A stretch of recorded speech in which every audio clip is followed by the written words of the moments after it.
চালক সন্থাৰ সম্পাদকক গাড়ীৰে খুন্দিয়াই হত্যাৰ ভাবুকি মজিবুৰ ৰহমান ওৰফে হাবিল নামৰ এজন লোকৰ বিৰুদ্ধে উত্থাপন হৈছে এই অভিযোগ। ব্যৱসায়িক সংঘাতৰ বাবে হত্যাৰ ভাবুকি লোকজনৰ হয়।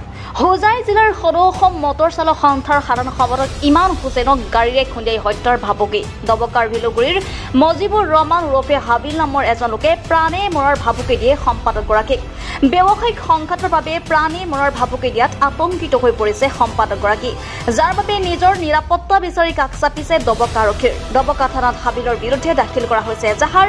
আৰক্ষীক উচিত তদন্ত কৰি দোষীৰ বিৰুদ্ধে ব্যৱস্থা ল'বলৈ দাবী জনাইছে সম্পাদকগৰাকীয়ে।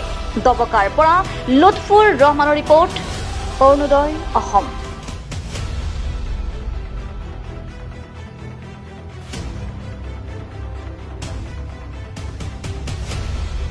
ধৰি পেলাই মজিবুৰ ৰহমান আৰু ওৰফে হাবিল আৰু কামাল আহমেদে মোক ভয় ভাবুকি দি আছে। মোক গুলিয়াই মাৰিলে তেখেতসকলৰ ওপৰত কেছ হ'ব, গতিকে তেখেতসকলে মোক গাড়ী দি চেপি মাৰিব বুলি ভয় ভাবুকি দিছে। এইবিলাক যদি গাড়ী দি মাৰে তেতিয়াহ'লে ইঞ্চুৰেঞ্চো বুজিব তেখেতসকলৰ ওপৰত কোনো কেছ মামলা নহয়।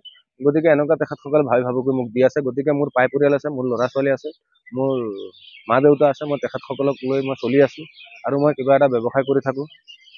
আৰু তেখেতসকলে মোক ভয় ভাবুকি দি মোক পাৰে মাৰাৰ চেষ্টা কৰিছে। গতিকে মই আপোনালোকৰ চেনেলৰ জৰিয়তে মোৰ যিসকল সতীৰ্থসকল আছে, মই এটা সংগঠনৰ দায়িত্বত আছোঁ, মই সতীৰ্থসকলক মই অৱগত কৰিব বিচাৰিছোঁ। মোক এনেকুৱা এই মজিবুৰ ৰহমান আৰু ওৰফে হাবিল আৰু কামাল আহমেদে মাৰাৰ ভাবুকি দিছে, গাড়ী দি চেপি মাৰা।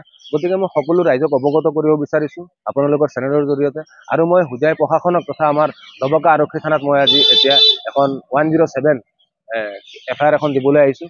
মোৰ মৃত্যু যিটো ভাবুকি পৰিছে, মোৰ ৰক্ষণাবেক্ষণৰ কাৰণে মই প্ৰশাসনক অনুৰোধ জনাইছোঁ যাতে তেখেতসকলে বস্তুটো চালি জাৰি তদন্ত কৰি তেখেতসকলে উচিত বিচাৰ যাতে পোৱাই দিয়ে তাৰে আশা কৰিছোঁ।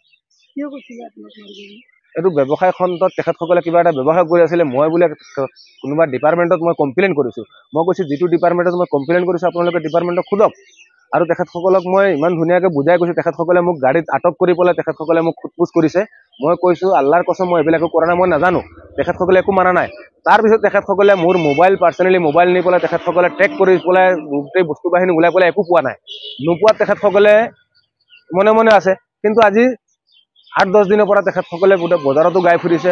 মোৰ লগত ডাইৰেক্টলি কৈছে মজিবুৰ ৰহমান ওৰফে হাবিলে কৈছে তোক গুলিয়াই মাৰিলে আমাৰ ওপৰত FIR হ'ব, গতিকে তোক গুলিয়াই নামাৰো, তোক এনেকুৱা জেগাত মাৰিম নগাঁও বা হোজাই ডিষ্ট্ৰিক্টত তই ঘূৰা ফিৰা কৰি থাকো নহয়, তোক কেতিয়া মাৰিম কোনো গেৰাণ্টি নাই। তেতিয়াহ'লে আমাৰ ওপৰত FIR নহয়, কেছ নহয়, ইঞ্চুৰেঞ্চো বুজি পাব। এনেকুৱা ভয় ভাবুকি দিছে।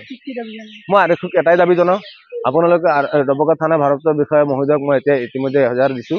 কৈছোঁ বোলে ছাৰ আপোনালোকে তদন্ত কৰক, তদন্ত কৰি যিটো আপোনালোকে পায় আপোনালোকে উচিত বিচাৰ কৰক। তেখেতসকলক সোধক তেখেতসকলে কিহৰ কাৰণে কৰিছে, বা আপোনালোকে যিকোনো পৰ্যায়ত আপোনালোকে প্ৰশাসনিক আইনৰ হেৰি নি পেলাই আপোনালোকে তদন্ত কৰক। হাবিল